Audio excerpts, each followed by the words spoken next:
3 министр кызматтан алынды. Өзгөчө кырдаалдар министри Бообек Ажикеев, жаратылыш ресурстары, экология жана техникалык көзөмөл министри Медер Машиев жана транспорт жана коммуникациялар министри Абсаттар Сыргабаев кызматынан бошотулушту. Бул тууралуу президенттин администрациясынан билдиришти. Жапаров Тосу Ташиев түндүк түштүк маселеси ак сакал көк сакалдар боюнча маек берди. Президент Садыр Жапаров Кабар улуттук агенттигине кезектеги кыскача маегин куруп Камчыбек Ташиевдин кызматтан алынышынан улам жаралган айрым кептер тууралуу пикирин билдирип, бир катар суроолорго жооп берген. Саламатсызбы, Садыр Нуркожоевич? Камчыбек Ташиев улуттук коопсуздук мамлекеттик комитети башчысы кызматынан кеткенден бери коомчулукта аркыл багыттагы талкуулар уланууда. Анын бири, эгер Садыр Жапаров менен Камчыбек Ташиев тил табыша албай калса, анда эл түндүк түштүк болуп экиге бөлүнөт деген санаркоо болууда. Чындап эле ушундай болушу мүмкүнбү? Саламатчылык. Биринчиден, түндүк түштүк болуп бөлүнүүгө эч качан жол бербеймин. Андай бөлүнүп жарылууларды качан гана керек болгондо саясатчылар жеке кызыкчылыктары үчүн бөлүп баштайт. Карапайым элди колдонушат. Эгемендик алгандан бери эле саясатчылар түндүк түштүк кылып бөлүп келишкен. Мен саясатка алгачкы жолу 2005-жылы келгенде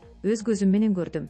Өкмөттүн жарымы түндүк, жарымы түштүк же кайсы бир министрликте дагы ушундай болсун деп бөлүп келишкен. Ошондо мен аябай кейигем. Анан ошондо Кудай буйруп келечекте президент болуп келсем, Кыргызстандын бул оорусун сөзсүз таяктырам деп өзүмө сөз бергем. 2021-жылдан бери андай бөлүнүп жарылуу жоголуп бара жатканын байкап атсаңар керек. Мисалы, райондордун акимдери, соттор, прокуратура, улуттук коопсуздук мамлекеттик комитети, ИИМдин жетекчилерин ротация кылганбыз. Акимдер менен соттор 100% ротация болушкан. Түштүктө бир дагы түштүктүк аким жок, баары түндүктөн.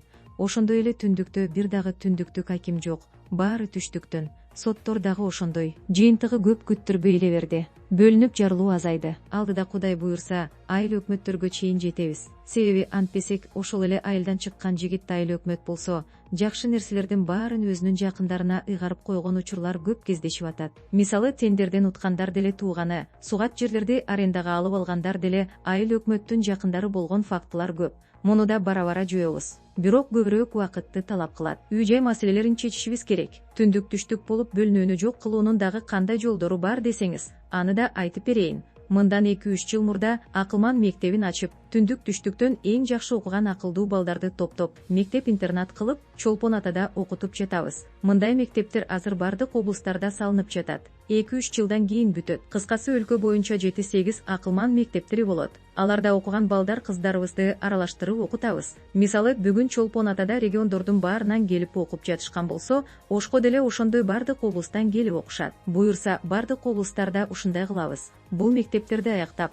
жогорку окуу жайларын бүтүп келген балдар кыздар түздөн-түз мамлекеттик кызматтарга келип олтурушат. Былтыр эле мыйзам кабыл алдырып, кол коюп бекитип койгом. Азыртадан баштап эле ал мыйзам күчүндө турат. Эмне үчүн дегенде, мен кокус кызматтан кетип калсам, бул мыйзамды кийинкилер кабыл албай койсо, Акылмандан чыккан балдар талаада калышпасын дедим. Себеби бүгүнкү күндө ошол таланттуу балдарга мамлекеттин акчасын коротуп окутуп жатабыз. Алды 5-6 жылдан кийин өз кесиптери боюнча мамлекеттик кызматтарга келе башташат. Мына ошолор Кыргызстанды бөлүп жарбаган келечектин кадырлары болот. Дагы бир негизги ишти былтыр февралда баштагам. Өкмөт башчысы менен министрлерди чогултуп, тапшырма бергем. Ар бир облустун борборлоруна студенттик жатаканаларды салгыла. 2026-жылдын 1-сентябрынан баштап бюджеттик квоталар менен окуган студенттерди ротация кылабыз деп. Бул кандай десеңиз, муну да чечмелеп берейин. Мисалы, бүгүнкү күндө өлкө боюнча жалпысынан алганда 10 000 абитуриентке бюджеттик орун берилет экен. Ошонун 5 000-ин түштүктүк абитуриенттерге, 5 000-ин түндүктүк абитуриенттерге беребиз. Түндүктүк студент түштүктөн окуйт,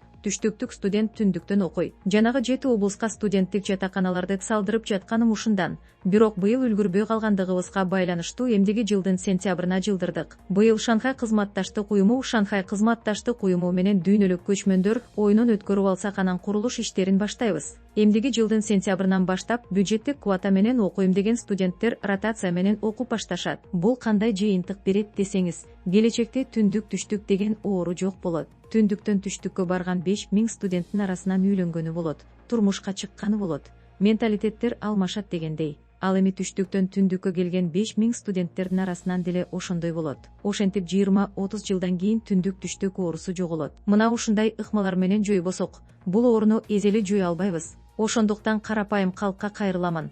Алданбагыла, силерге түндүктүк президент болобу же түштүктүк президент болобу айырмасы жок. Эң негизгиси таза иштеп берсе болду. Дэн Сяопин айткандай, ак мышык болобу, кара мышык болобу айырмасы жок, чычкан алса болду дегендей таза, калыс жана адилеттүү болуп, баарына бирдей иштеп берген президент болсо болду. Мына бүгүнкү күндө регион кылып бөлбөстөн, өлкө боюнча бардык региондордо бирдей иштер жүрүп жатат, курулуштар болуп атат, жолдор асфальтталып жатат, социалдык имараттар курулуп жатат. Мунун баары кимдир бирөөлөрдүн акчасына эмес, мамлекеттин, элдин акчасына курулуп жатканын ар бир жаран билиш керек. Жогорку кеңештин депутаттары азыр деле бөлүнүп жатканы байкалып калды. Өткөн жолку маегиңизде ошолордун кесепетинен досуңуз кызматтан кетти дегендей айттыңыз эле. Буга кандай комментарий бересиз? Мен жогоруда айтпадымбы? Бөлүнүүнүн баарын саясатчылар баштайт. Карапайым калк курал болуп берет. Саясатчы элди курал кылып колдонот дагы бийликке келет. Карапайым калкка бир тыйынчалык пайдасы тийбейт. Керек болсо дасторконуна бир сындырымнан ашыкча түшүп калбайт. Баш аламандыктарда жаракат алганы деле карапайым калк, өлгөнү деле карапайым калк. Же эмне акыркы 30 жылда бир саясатчынын жакыны өлгөнүн көрдүңөрбү?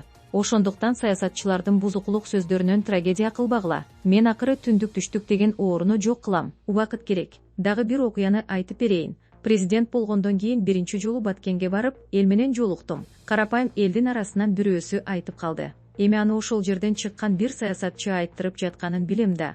Өкмөттө бир дагы Баткенден чыккан министр жок экен, дейт. Анан мен айттым, макул Баткенден бүгүн бир министр коюп берейин. Эртең сиздин дасторконго бүгүнкүдөн 2 эсе көп тамак аш толуп баштайбы? Десем, жок дейт. Анда эмесе бүгүндөн баштап мен сиздин министр, мен сиздин депутат болуп берейин, дедим. Эч бир регионду бөлбөйм, баарына бирдей караймын, дедим. Ошол сөзүмдү бүгүн аткарып жатам. Баткенге миктин үйлөрү салынып жатат, стадион салынып жатат, жолдор, мектептер салынып жатат. Баткенге завод, фабрика салам деген инвесторлорду жиберип жатам. Албетте, кемчиликтер бар, жок эмес. Баарын бир жылда эле сүф деп, оңдоп жибергендей сыйкырчы эмеспиз. Колума сазга баткан мамлекетти алгам. Айрым облустарга азыраак жардам жетип калып жатат. Бирок анын баарын билебиз. Кайсы облуска канча акча жумшалды деген мониторинг бар. Карап отурабыз. Быйыл болбосо эмдиги жылы жеткизебиз. Айрым саясатчылар жана айрым аксакалдар менен айрым активисттер Садыр Жапаров менен Камчыбек Ташиев өлкөнүн келечеги үчүн мурдагыдай эле ынтымакка келиши керек деген чакырыктарын жасоодо. Буга чейинки маегиңизде дос бойдон кала беребиз дедиңиз. Азыр деле ошол позициядасызбы? Ооба, ошол эле позициядамын. Мен табиятынан эле кандайдыр бир талаштуу маселелер жаралса, эч бир адам менен урушпай, талашпай эле сабырдуулук менен чечишип алганды жакшы көрөм. Дос бойдон кала беребиз. Бирок ал киши кандайдыр бир мамлекеттик кызматка келбейт. Дос эс алсын, ден соолугун карасын. Тегерегидеги ак сакал, көк сакалдардан арылсын, тазалансын. Тергөө кызматы баарын аныктап, тазалап берет. Албетте, азыр рахмат айтпайт, капа болот. Бирок жылдар өткөндөн кийин досум сен ошондо туура кылыпсың деп рахматын айтат. Эл арасында досу койдурган министрлерди жана жакын адамдарын кызматтан ала башташты. Айрымдары өз арызы менен кете башташты деген сөздөр жүрүп жатат. Сиз кетиртип жатасызбы? Мен азырынча эч кимди кызматтан кет деп айта элекмин. Саясатка аралашпай, ар кимиңер өз милдетиңерди аткарып иштей бергиле дедим. Өз арыздары менен кетип жаткандар болсо кармабайбыз. Бирок бардык министрликтерде уурулук болгон жокпу? Текшерилет. Уурдаган болсо жоопко тартылышат. Мен буга чейин дайыма өкмөт башчыдан баштап бардык министрлерге, кызматкерлерди аларда жакын тууган, дос, жердеш, бажа деп албагыла. Мени авам сактап калат же акам сактап калат деп, андайлар коркпой уурдайт деп эскертип келдим. Эгер уурулуктары аныкталса, ким болбосун жооп берет. Кудайга шүгүр, мен жакындарымдын бирөөсүн дагы мамлекеттик жогорку кызматтарга жолоткон жокмун, саясатка аралаштырган жокмун.